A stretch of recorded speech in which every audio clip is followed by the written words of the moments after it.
Well, while the whole age friendly was going on, another one of TPF's initiatives was called Aspirations to Action.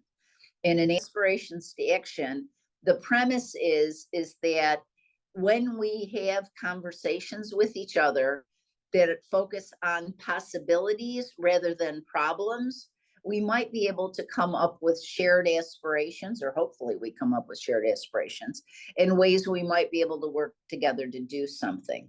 So one of our partners was the Harwood Institute through Aspirations to Action. And Rich Harwood has written many books over time, but at this particular time, he wrote the book Stepping Forward. So TPF used the Stepping Forward book to do book circles. So we had Rich in town. He talked about what the theory is. And then we formed dozens of book circles where TPF provided the books, a reading guide. So people came together to create their whatever it is they wanted to talk about around how we can find those shared aspirations and step into the public square instead of standing back. One of the quotes TPF uses is, "We can be the architect of our future or the tenant of our result." If other people are crafting our future and we're not engaged with it, we're stuck with what comes out. But when we're engaged with it, we hopefully be able to help create what in fact we want through our shared aspirations. One of the book circles that was led by Deborah Govro in her condo unit thought we should do something with the village movement. And so it was like, yes, you should go forth, do it. And out of that was the evolution of UPLIFT. Our vision with UPLIFT is that the community has to own this. All right. And that's the big difference with UPLIFT. It's the same thing with SNAC, Suncoast Nursing Action Coalition. The community owns it. The community that's interested in it owns it, and they develop it themselves. Where in other ones, TPF is the connector on what goes on. The investment is through the consultant facilitation and the consultant support that you have so ably brought to the table. I was driven with this whole project, and somebody that is going to really help, and be available and want to support. And she said, Kiarra, what skills do you need, Deborah? So I listed some skills, and she said you would be the perfect person. Deborah Govro came up with the idea, I think, to start the process. And it's to her credit that she wanted to take this forward. And then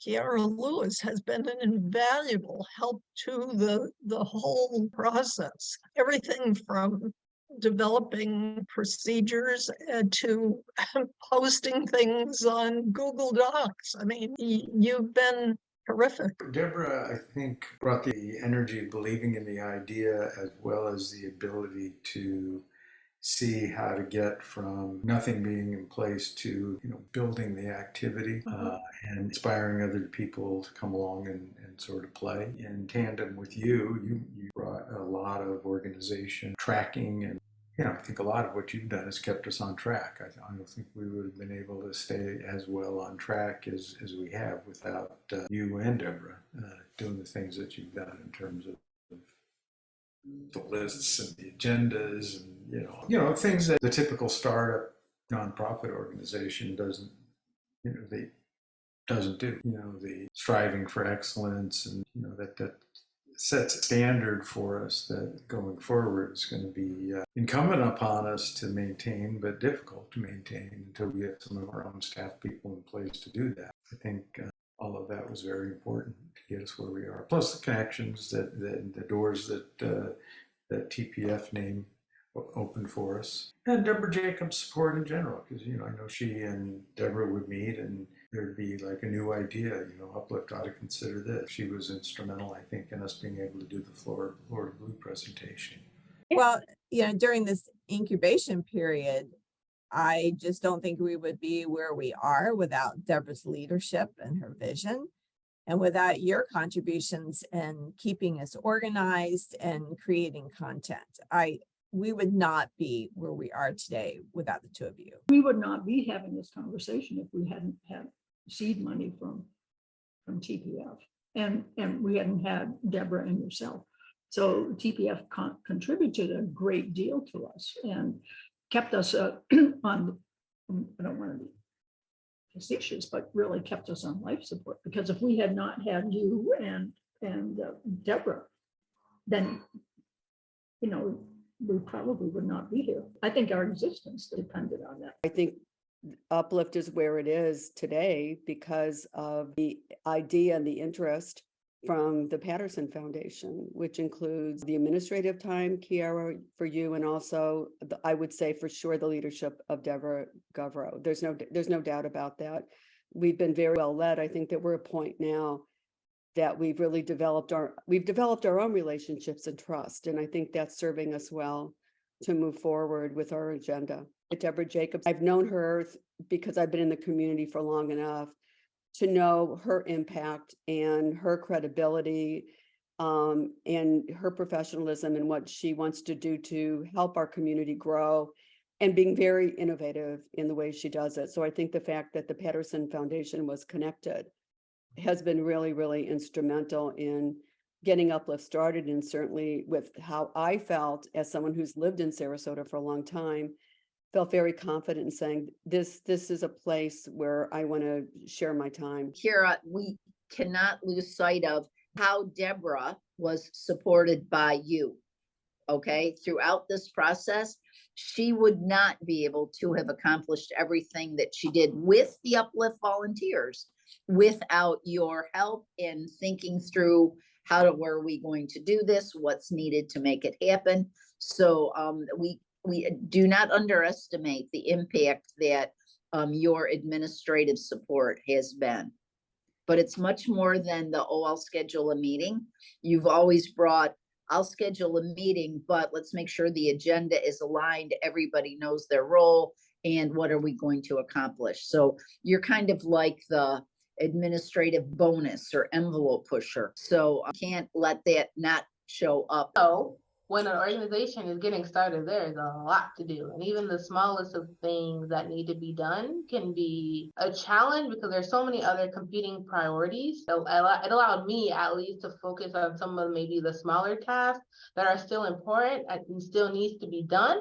But maybe all of you maybe didn't have the bandwidth to kind of do them, like the manual or reviving the website. Like those are really maybe seem like small things that need to be done that maybe your attention couldn't quite get to, but I have the time and the bandwidth to just really sit down and focus on them and making sure they get done with it. That's just in addition to all the structural or operational things or things that need to be created or open. So I think I had the ability to take, you know, these other tasks that was hard to bring to the forefront, but that we still needed to get done. I think that they see the value in these like innovative programs.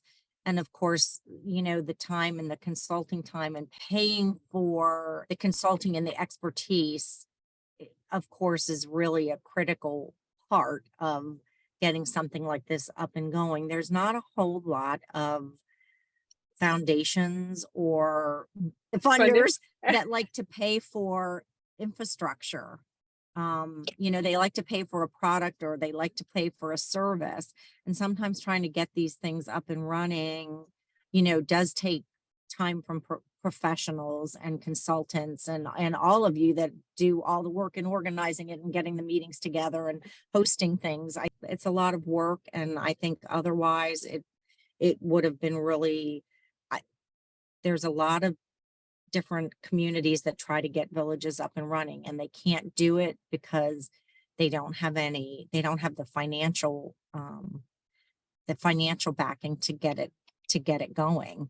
And most of that is that infrastructure part and you know, the paperwork and the 501c3 and just all of that goes into putting it together. Well, you know, it's tremendous. So I think that they understand the value of that. The Patterson Foundation understands the value of that. And that's appreciated when you're trying to do something like this.